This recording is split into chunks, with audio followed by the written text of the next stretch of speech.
Grains closed mixed on Friday after the WASDE report. Jim McCormick with agmarket.net joining us. Not a lot of big changes in the report on Friday, Jim, but it was a reminder that this supply situation is not getting smaller, it's still getting bigger. Exactly. Unfortunately, the government had to make the adjustments they did. Exports have been disappointing the last couple of weeks. They essentially acknowledged it, cut exports by 50 million on the corn. They did cut imports a little bit, the net effect of 35 million increase in carryout. The world number got a little bit bigger as well. So, plain and simple, Michelle, that's not bullish when carryout's growing. It shows you that the prices need to go lower to stimulate demand. So do you think that USDA is overestimating demand at this point? Well, right now, I think they've came very close on the old crop estimation. That's where they made the adjustment today. The new crop balance sheet, they pretty much left it unchanged. They did increase the carrying a little bit because of the old crop carry out was increased. But I do believe, Michelle, the new crop demand is still vastly overstated at the moment. When you're looking at what the government's doing, they cut exports for old crop by 50 million. Then you'll get the balance sheet for the upcoming 23-24 year. They've raised the crop roughly 375 million bushels on exports. And that just seems unlikely based on the current demand situation we're in. Right now, we are not competitively priced in the world. And then on the other side of the equation, you've got the feed and residual category of the balance sheet. That category shows new crop demand is another additional 375 million bushels higher than it is for this old crop. And that seems a little bit high to me when you consider what's going on in the hogs. We're definitely seeing contraction in the hog market. We're seeing a lot of liquidation. This Prop 12 out of California has thrown a lot of uncertainty into the hog industry. And then on the other end of the spectrum, the cattle market, those prices continue to rally due to tight supplies.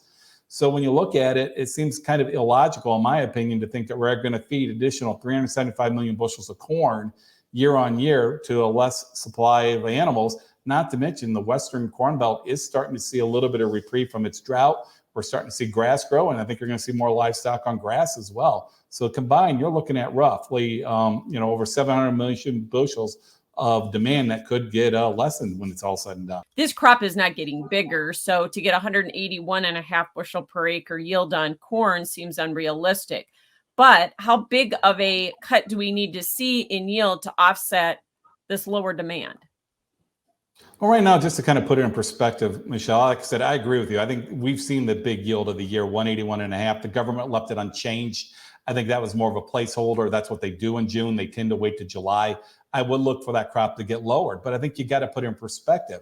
If we would cut 5 bushels off this crop for some reason, which I think could be very well happen, you take that times the harvested acres, 84 million, you're looking at roughly about a 420 million bushel reduction in production. Well, as I just noted, they've raised demand over 700 million year on year from old crop, on the feed and residual category, as well as the export category. I think those could easily be cut by 400 million, essentially due to lack of demand. And what happens? That keeps your balance sheet virtually unchanged. So that's something the producers need to be cognizant of. Right now, we are definitely in a supply-driven rally. But if the market starts to get sense that this crop is stabilizing, we will shift, I think, more to the fear of a demand not there. And then the market's goal is essentially to go down low enough to essentially stimulate that demand. And unfortunately, I think that's a lot lower than the current price levels. So, Jim, let's talk about soybeans in this report. No big changes except for that 15 million bushel increase that we saw in ending stocks, right? You said it. No big surprise. I think relatively neutral report. They made slight adjustments in the world numbers. I mean, right now, the bean market there's two things the bean market's watching. A, it is watching the weather, no doubt about it. Nervousness, right. Are we not going to get the rain? The other thing is the bean oil story really seems to be coming back to the forefront. Yeah, talk about soybean oil, because that seemed to be more the focus for this market today, not the report. Bean oil is what the exciting thing is right now. We're seeing a lot of money come back into the bean oil. It's a renewable industry talk is getting exciting again. We're actually exporting beans to Europe right now, Michelle. They're crushing those beans, keeping the meal over there, and they're bringing that oil back to the U.S. either via straight oil or potentially diesel. But either way, being the fact they're crushing U.S. beans, they get a RIN tagged onto those beans, and that makes that economically justifiable to do. We got November beans above $12 today. So what does that open the door to now? I think you had a shot at 1250, kind of up to those long-term moving averages. The bean market, in essence, Michelle's a little bit different than the corn market. Like we mentioned earlier, the corn market, we can lose a lot of bushels. And because of the balance sheet and the way it's setting up, we can offset those lost production by essentially cutting back demand. The bean situation, though, the balance sheet is much more tighter. And the reality is a couple bushel loss in the beans due to this dryness issue we're fighting right now. It keeps that balance sheet relatively snug. So the bean market has a little bit better friendly story, a little bit easier, I should say, to find support compared to the corn, I think, in the long run.